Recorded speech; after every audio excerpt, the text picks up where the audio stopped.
Hello everyone! Welcome to Mingay Diaries and Trend. This is nga pala si Mingay. Charot.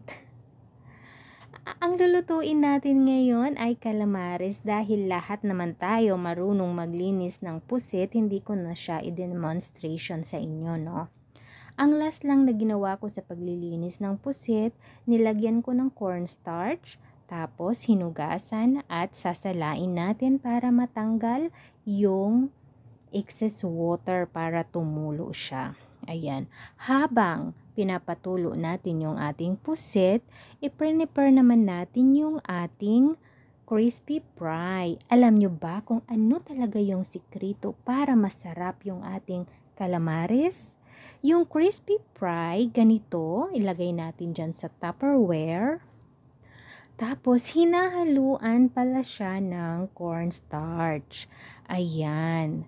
Tapos, i-mix natin together para maging pantay siya.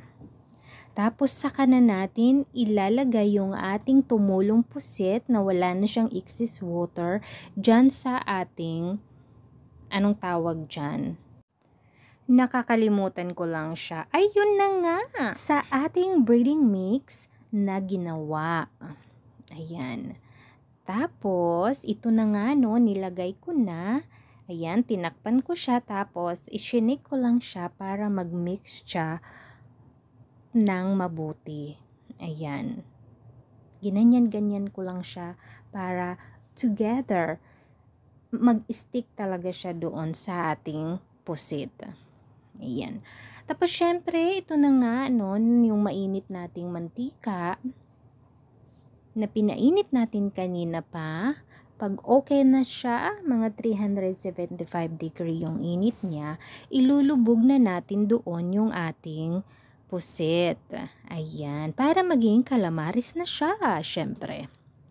Ayan. At, mga auntie, hindi natin siya dapat piniprito ng, pinap-fry ng matagal. Dapat every 1 minute ito turn around natin para hindi talaga siya magtagal dyan sa mantika. Kasi pag pinatatagal ang pusit sa pagluluto ay ito talaga ay kumukunat.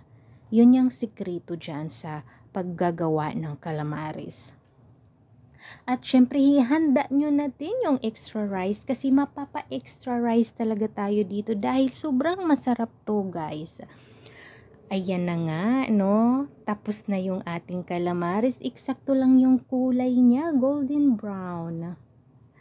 At syempre, kanya-kanyang diskarte sa sausawan. Thank you for watching. Bye-bye!